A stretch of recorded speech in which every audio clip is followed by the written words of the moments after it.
ọzọ nke a wee ebe ndị Udogachi bịara ịfụ nwa ọfụ mmụọ mmiri nwunye mmụọ mmiri afụrụ anya mụrụ. Ịghọtago, this is also an AI videos. Anya unu ga-ekiri ya n'ikpeazụ a. Ịghọtago, anya unu ga-ekiri ya, your eye go ekiri ya. Ọkwa ọzọ m ntị obi ada sịrị kpekwa vidio tata. Ọzọ m ntị ị ka nọrị backward. Ịghọtago, ị ka nọ backward, ịghọta ife a na-akọ.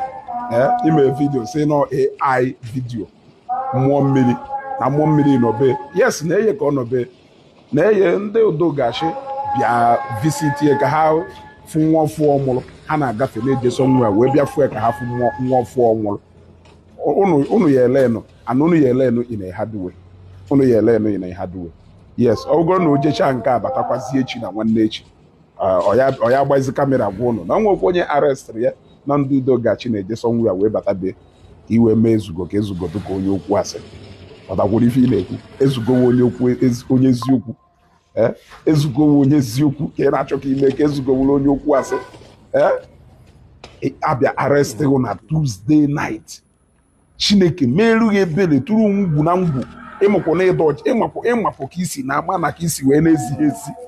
Ịma na ka isi wee na-abatụ Wednesday na ka isi wee na-ezighi ezi ekwuchago nya na ọ bụrụ na ọ ka ejekwu asị na jọmpụ bel kama ya anakpuo n'onwe ujedo nọ n'ala ndị ọjọọ kwagido ịpụtasị na ịbịa dibọnk gụnụ ka ị bịara idibọnk iwee pụta wee bịakwa gbuo onwe n'ọkụ ka ndị chefugo oriri wee chetakwa.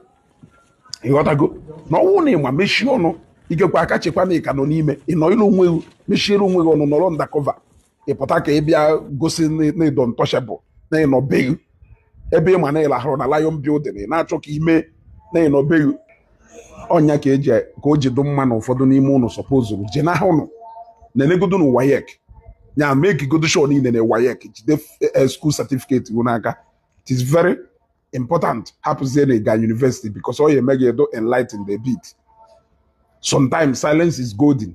Ọ na ịma mechiere onwe gị ọnụ na kpuo ịpụta ka ị bịa dibọnkụ ọhọdụrụ so na ịbịara ọwụzidari na ịbịara kwuo na ijere ọka mana na ịbatara nke ahụ na ịpụtara kwuo na o nwere ebe ijelu na ịnọbeghị na ndị Udogachi na-agafe batabeghị ka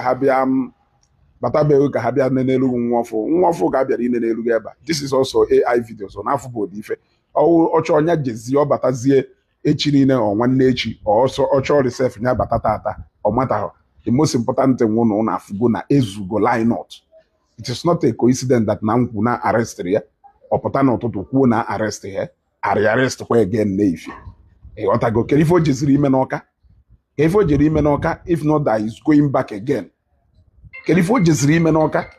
Ịghọtago ụfọdụ n'ime unu ndị gwa tagalụnụ m obi adada ọzọ m ntị obi adada n'afọkwa m vidio mere tata. Ọ ka nọ behind ọ ka nọrị behind ọmọdụrị na eberebe egburu nyaahụ wee pụta tata ya bịakwu Ezeugo amamife iji wee kpọ ndị dibịa asị ana m afụ ha n'anya mụ na ha ọ na-alụkọ mụ na ha ọ na-eme partnership business mmeji fụ ha n'anya.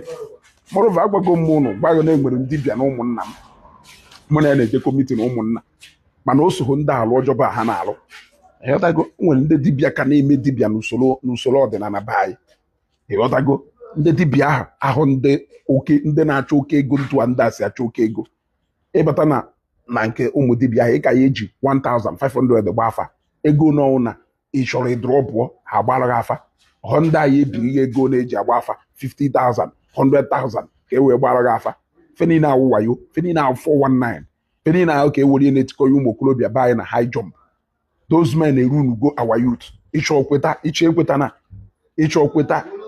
ekweta na so hapụnụ mmụọ mmiri afụrụ anya. Ọ bụrụ today ka eme ka look let me tell you, ọ bụrụ today eme na mmụọ mmiri ifuru eje n'ije a before agwago m ụlọ nke ọ nọ kịta third missionary journey o jeche ya bata ya nwalụ na Nnewi aha bụ nonsense.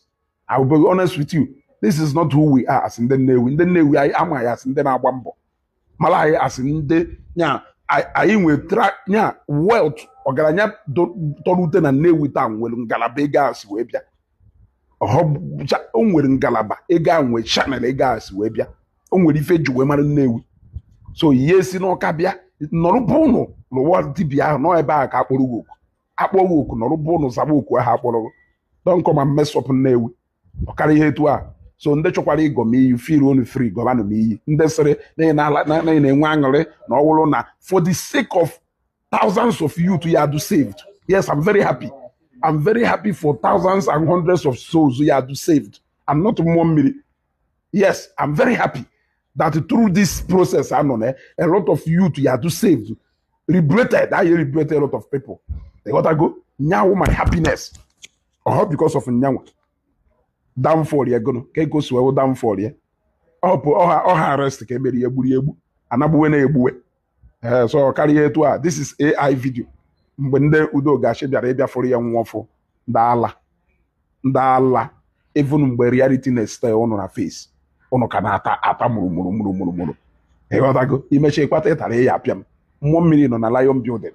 Yes, oh yes, this is Ezeugo.